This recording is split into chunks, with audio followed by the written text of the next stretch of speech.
Allie Zendrian, founder of AtoZ Communications, and this is the Brand Stories podcast. This is where we discuss everything related to marketing, public relations, and branding in general. This week, I have Wealth Management's executive editor, Diana Britton, on our podcast. This is actually the first reporter to be on the podcast, which is quite exciting, and I think gives a glimpse of how reporters and PR people work together. It also gives some hints for how financial advisors can get the attention of someone like Diana. She's had a storied career for more than a decade with the publication, and I'm sure much more is to come. Diana Britton, I am incredibly excited to have you on the podcast. Not only are you a personal friend of mine ever since our grad school days, which I was wearing purple in honor of NYU, but you are also the first reporter to be on my podcast. So thank you for gracing us. Yeah, thank you so much for having me. I'm excited. Cool. So my first question that I ask everybody is, what's your favorite brand and why? So I have a lot of brands that I like, but my favorite brand is Patagonia. And I only have a few pieces of clothing from Patagonia, but every piece that I have is very high quality.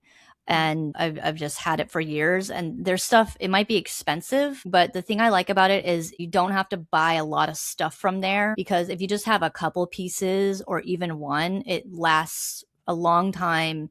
It's durable. You can wear it from year to year. Yeah, I always feel confident in their stuff. It keeps me warm. I was just out on the soccer field last night in cold watching a soccer game, and I had my Patagonia jacket on and it kept me warm. It's also nice that the company, they have a commitment to environmentalism and sustainability, which I also like. But I mean, I wish that their stuff would go on sale more. That's the only thing, but I think it's a great company. Yeah. Agreed. The few pieces, I don't think that I've bought myself Patagonia, but the few things that I've gotten from industry and whatnot have been fabulous and last a very long time. So I totally agree with you there. And I think it's interesting you saying about how it's very high quality. I would describe your journalism as very high quality, especially in a world where it seems like you got to be like fast and to the point and whatnot. How do you deliver that kind of like high quality? Meanwhile, there are a million emails coming in your inbox and lots of demands on your time. I think that we're just kind of thinking about, what does the reader really want to know? What's really going to be helpful for them? And trying to spend more time on those things and less time on the stuff that they're going to read everywhere else. Like, how can we take whatever this topic is or trend or piece of news and go deeper and help advisors to really make their business better and in all areas, and so I think that's part of it. I think also it's just we have a great staff and a great great reporters and editors, and I think that we all kind of keep each other accountable to have that high quality. Yeah. Absolutely. So you've been with Wealth Management much of our professional career, which is amazing. How has it been seeing it grow from where it was when you first started to today and where it even might go? Just seeing the brand evolution. I can't even believe, right? It was registered rep back in the day. Yeah. So when I started in 2010, we were still operating as Registered Rep magazine, and that brand had been around since the 1970s. And that publication was kind of known for being like the Bible of the wirehouses. And when I joined, we were still very much on a monthly magazine production cycle. We had a features editor, big layouts, print deadlines, and we were heavily reliant on print advertisements. And about 20 years ago, a few rounds deep into martinis, our then publisher, Rich Santos, and the group SVP, Warren Bimblick, remarked on how firms were increasingly banding about the term wealth management as the industry moved away from transactional brokerage services to more holistic and fee-based wealth planning. And so they Googled wealthmanagement.com and discovered that no one had registered it. And the next morning, they bought and registered the URL for $12. And wow. The rest is history. So about 2 years ago, we moved from a print magazine to an all-digital publication. And we have a series of podcasts and videos on the site. We're very multimedia. My podcast, The Healthy Advisor, which I think is a brand in and of itself, won the Jesse H. Neal Award for Best Podcast last year. Very nice. Just kind of where we are today. This year we officially dropped the anachronistic.com from the publication's name. So, in essence, we went from wealthmanagement.com.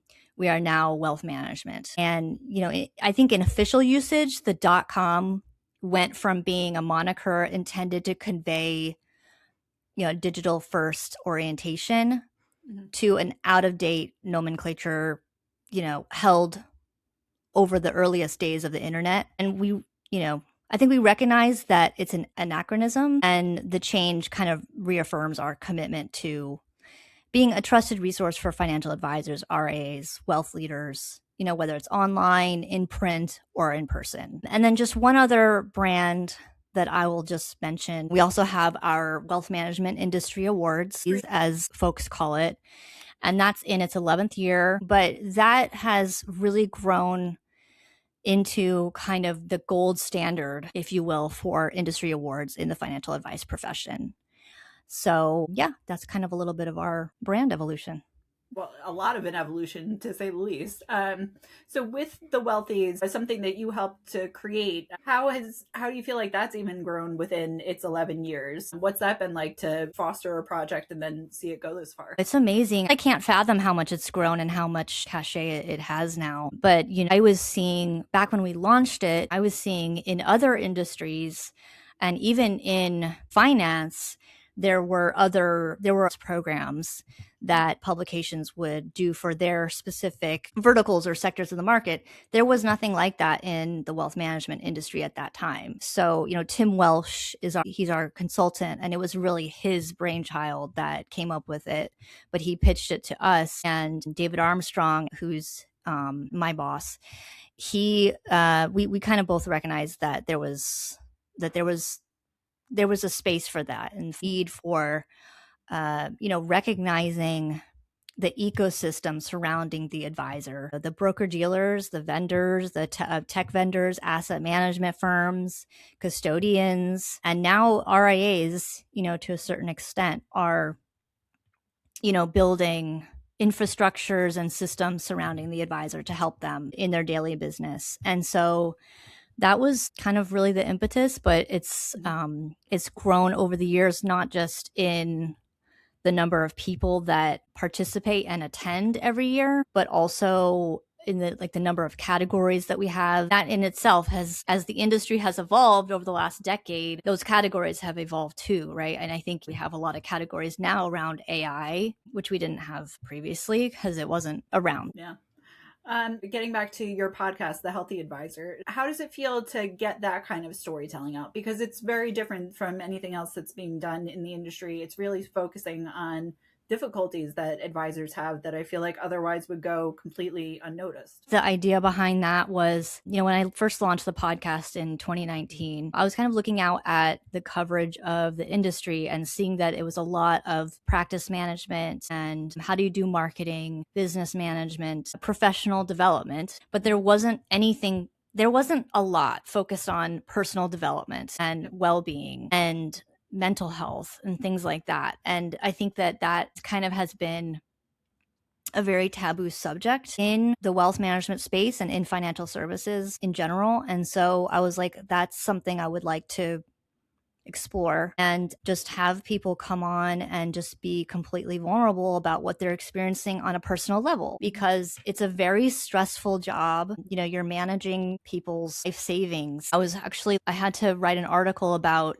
Saturday Night Live sketches related to financial advisors or financial professionals. And a lot of those sketches had the financial advisor jumping out of a window. And I was like, it's supposed to be funny, but there's like some truth to that, in that there's struggles. These people are struggling. And there have been studies showing that advisors are more prone to obesity, addiction, things like that, depression, than people in other industries. And so that's kind of what inspired it. But it must feel so rewarding to give people that opportunity to be genuinely themselves. Because you're right, it's one of these particular industries, I'm sure much like therapy, where you have to basically be a vessel for everybody else's worries, their happiness, their whatever, you take that on yourself, and there's no like discharging it and just giving it to somebody and saying, okay, now I'm done with that, let me go live my own life. So I give you a lot of kudos for giving people that space to talk about real things and to be themselves. I think the goal for me has always been to kind of have these people come on and share their stories, but also like talk about how did you get through that? How did you come out the other side? So that folks who maybe are going through something similar or have family members going through something similar or loved ones or friends or clients even, can get support and can, learn empathy from that. Yeah. Well, thank you. How do you guys differentiate yourselves compared to everybody else? Well, we have a long history. Like I said, been around since the 70s.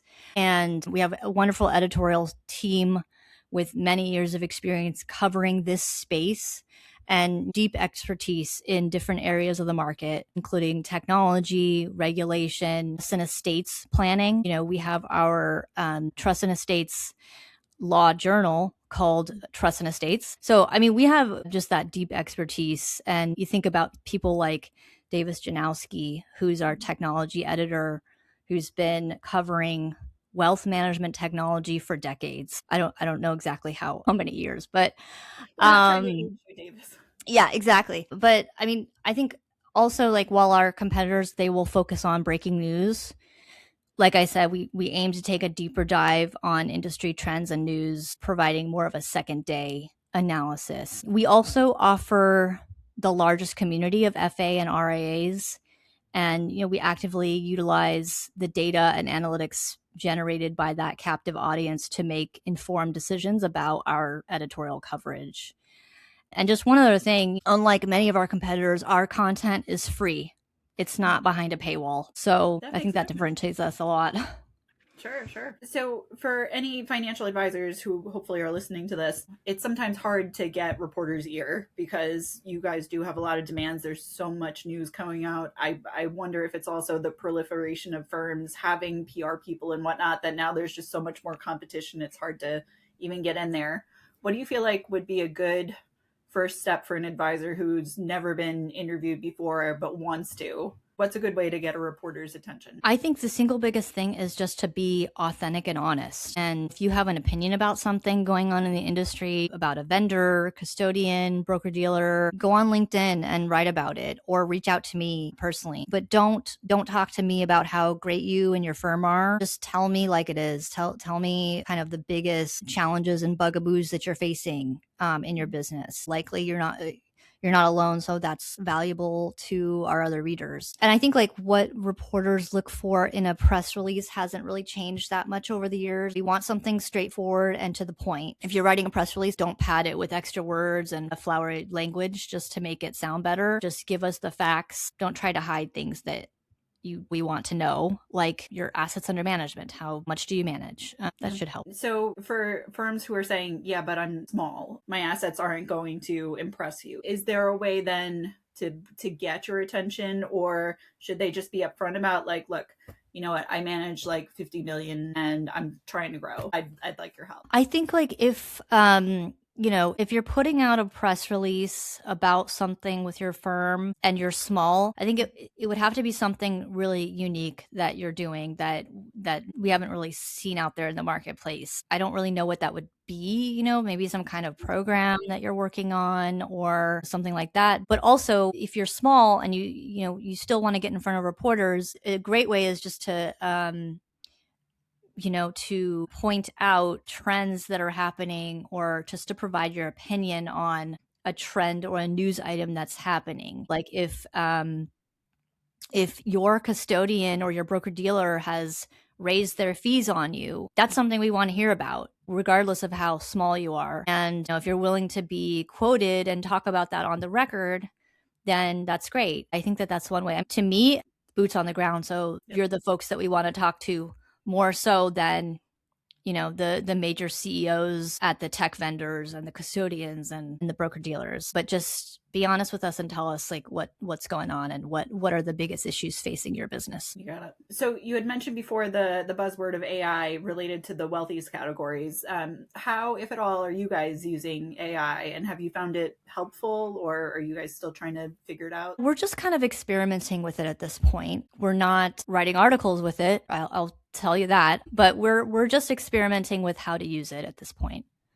At least from my perception, and obviously you would know better than I would, but it feels like 2025 was the year of, I swear it's not going to take your job if you're a financial advisor. And now it looks like this is the year of like, okay, well, now that I know that that's the truth, let's like figure out how to work this.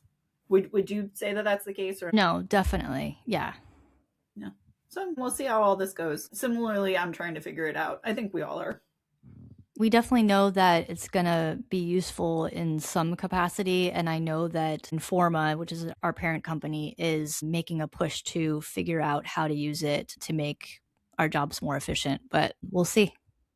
So if you could predict, and obviously nobody's got a crystal ball, so I don't want to like hold you to this, but given your long tenure at registered rep and then wealth management, where do you feel like you guys are going for the next like few years or so? Gosh. I had to stump you somewhere. Yeah, I know. Me, I'm sorry. I don't know. I mean, I just think that we're going to continue to just deliver, high quality content and continue to, cover all the news that helps advisors do their jobs better. I think that we're going to, I think we're going to continue as a brand to be more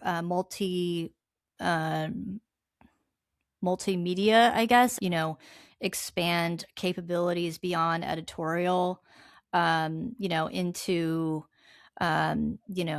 research and events and have a greater focus there. I think we already have been going down that road. We have our Wealth Management Edge conferences, we have the Wealthies, and we have a whole research division. But yeah, I think that that's kind of like what our future is. It is bringing our editorial brand to those other verticals. But I mean, for me personally, I'm strictly on the editorial side, and I'll be involved a little bit in those things. But I'm gonna be strictly focusing on editing and writing and reporting on the wealth management space. But so anybody who is interested, you will be going to Edge, correct, this year? Do you know which panel or whatnot you're going to be working on? Not yet, but I will be there in Boca Raton in June. I'm jealous. I hope that you have a fabulous time. You should come. We'll see. But thank you so much for sharing all this, and best of luck to wealth management. And thank you for your friendship over decades. May it continue. Same. Thanks so much, Allie. It's been Thank you. Great.